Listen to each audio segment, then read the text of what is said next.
Bam! Welcome to another weekly edition of the best way to smoke news. That news you most definitely cannot refuse. And before we get into the sponsorship, man, to everybody going through whatever it is that y'all going through, stick to it, stick to your own, and you're going to get through it. Now, this is sponsored by that Cali Glue Guard. Get you some of that Glue Guard, and you won't be smoking on no spit, no drip lip. And this is being presented to you by none other than your favorite smoking partner, Serpo. Make sure you stay elevated with Big J. Hey, look, but what you mean by just stick with your folks? Like, be down with your folks. You know what I'm saying? Whatever it is that you're going through, be down with your folks. Oh, okay. Is that hard to understand? I just wanted to know the context of it. Let's go. All right on. But yep, you food stop having motherfuckers. It's not going to work for this cannabis. Let's see why. The USDA Food and Nutrition Service Administration, which is that SNAP, last week announced in a letter to supplement nutrition assistance program retailers that cannabis-derived products are ineligible for purchase with SNAP.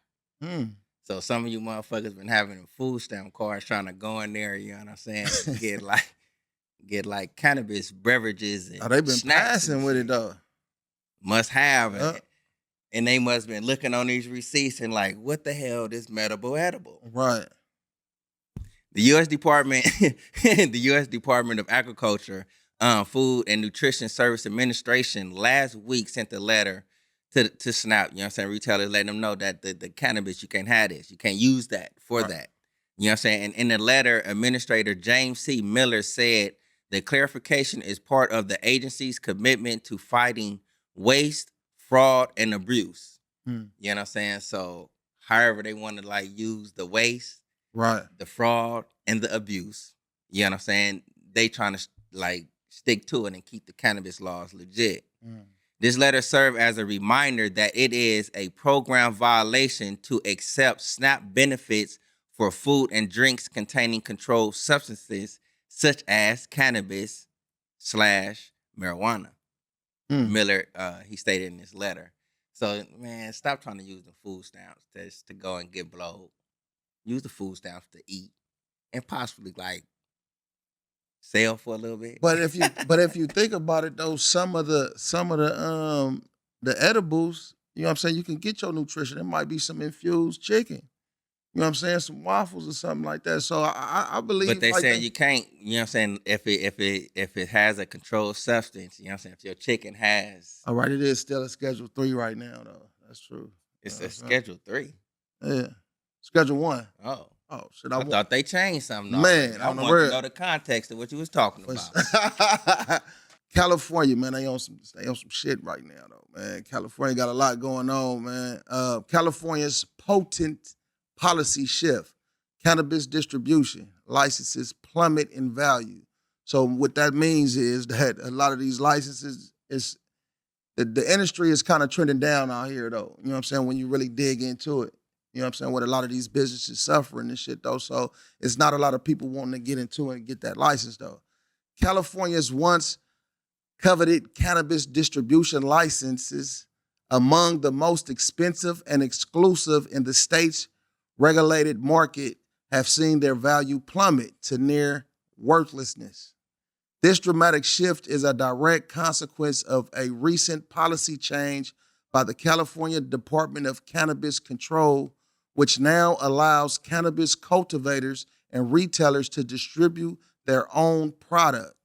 Previously, distributors acted as the mandatory middlemen, facilitating all movement of cannabis from farm to dispensary, a role that came with a hefty price tag for the necessary license, often reaching into hundreds of thousands of dollars on the secondary market.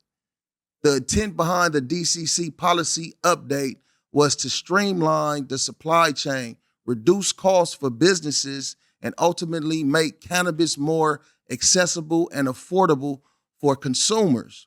While these goals are laudable, the immediate impact on existing distribution licenses has been devastating. Businesses that invest heavily in this permit, built infrastructure, and developed logistic networks around the old system are now left with an asset that has little to no market demand. The change essentially eliminates the need for a dedicated distributor for many operators, rendering their specialized licenses obsolete in an instant. That's a cold little hardship though, because once it got legalized, the way that it was operating, it was allowed to be like that for a long time. So it's a lot of people that build businesses and companies in that direction, and now it's like they got to either shift or let their business go away. Industry insiders are expressing a mix of frustration and cautious optimism, while some lament the significant financial losses occurred by distribution companies. Others believe the long-term benefit of a more efficient market will outweigh the short-stream disruptions. So they looking at it for the long term. They feeling like what's going on now, it'll kind of fuck shit up now though, but it'll straighten itself out at the while. You know what I'm saying? California, man. California, yay. Man. Hawaii governor votes medical cannabis telehealth bill over privacy concerns. Telehealth. Let's see what this telehealth is all about, though. Hawaii Governor Josh Green has voted a bill that will have allowed medical cannabis patients to get certified by a physician for the state's cannabis program via telehealth, establish criminal penalties for unlicensed operations for medical cannabis dispensaries, and prohibited cannabis cultivation without Department of Health issued permit. In this veto message. Yeah, take that vote stuff back that I said in the beginning. Hawaii governor vetoed right. medical cannabis stuff. You know what I'm saying? So just rewind, go back. Instead of vote, say veto. Yeah. I mean, I ask color. Nope, they get the picture. On the real. In this veto message, Green, a medical doctor, focused on the bill's telehealth provisions, claiming that they authorize the inspection of patients' medical records without warrant, which constitutes a grave violation of privacy. So pretty much like the telehealth is via computer type, you know what I'm saying? Stuff like that. If this computer getting your information, AI is all over the place, you know what I'm saying? You got potential of just leaking all your medical stuff out. Right. You know what I'm saying? Hey, if you want your stuff out there, you smoke good green, and they just find out that, like, man, your left cheek is bigger than your right cheek. That's on you. Given that the federal government classifies cannabis as a Schedule I substance, patients' reasonable fears of repercussion based upon information gained from inspection of their personal medical records may deter patients from participating in a medical cannabis program. You know what I'm saying? And I agree. You know what I'm saying? I think it's kind of always like a little bit better face-to-face, you know what I'm saying, tangible. Right. You know what I'm saying? I hate when I get to call it on the phone, you know what I'm saying? I'm talking to a damn robot. Right. You know what I'm saying? They get you too. Hi, how are you doing today? The next thing I like, come on, man. Hawaii. I agree with you, Governor. Man, he vetoed. Not voted. Man. Hey, we back in California, man. Look at him. He looked guilty of something, though. Look, Newsom administration seeks permanent ban on intoxicating hemp THC products in California. The Newsom administration is poised to permanently outlaw the sale of hemp-derived THC products in California, a move that would solidify and extend the emergency ban currently in place. This latest regulatory push, spearheaded by the California Department of Public Health, aims to address concerns about public health and youth access, particularly regarding intoxicating hemp products that have proliferated outside the state's regulated cannabis market.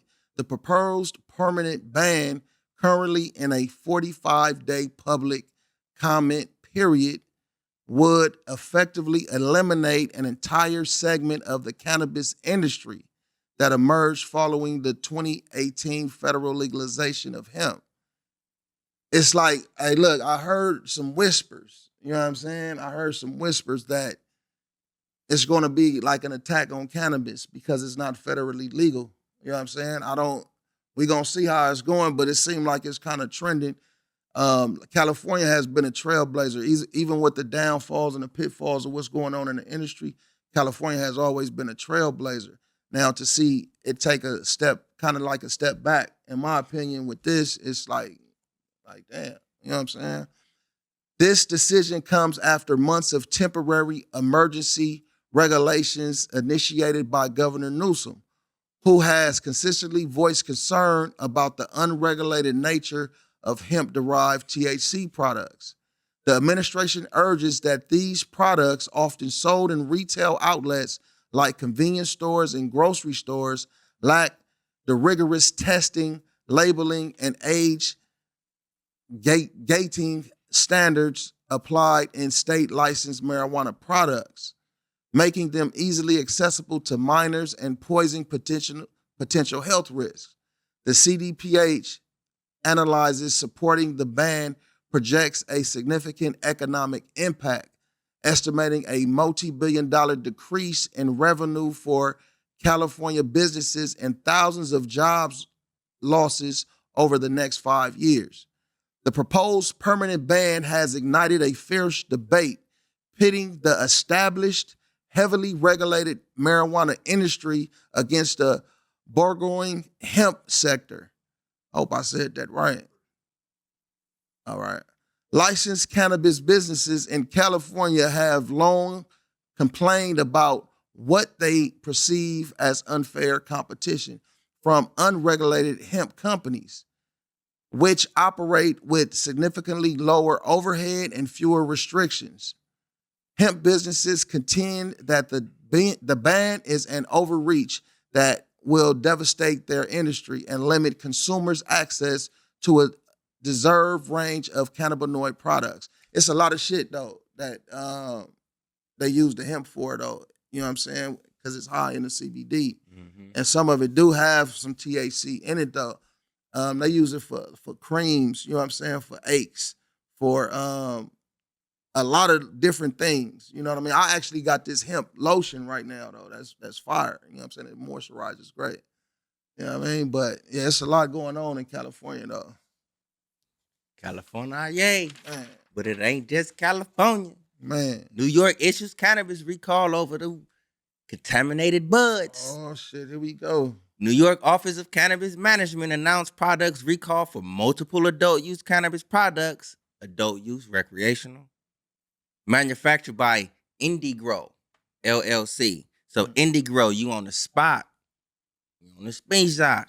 Officials ordered the recall after testing revealed traces of prohibited and potentially dangerous pesticides in 9 products by Indgrow.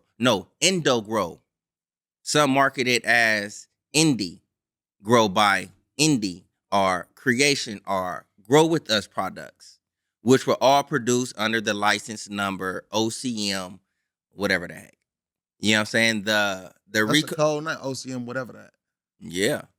The recalls affect the following products and associated batch numbers: the Force pre-roll, blue coffee flour, blue coffee pre-roll, sour runch flour, sour runch pre-roll, cosmic burst flour, Oreos flour, Oreos pre-roll, secret formula flour.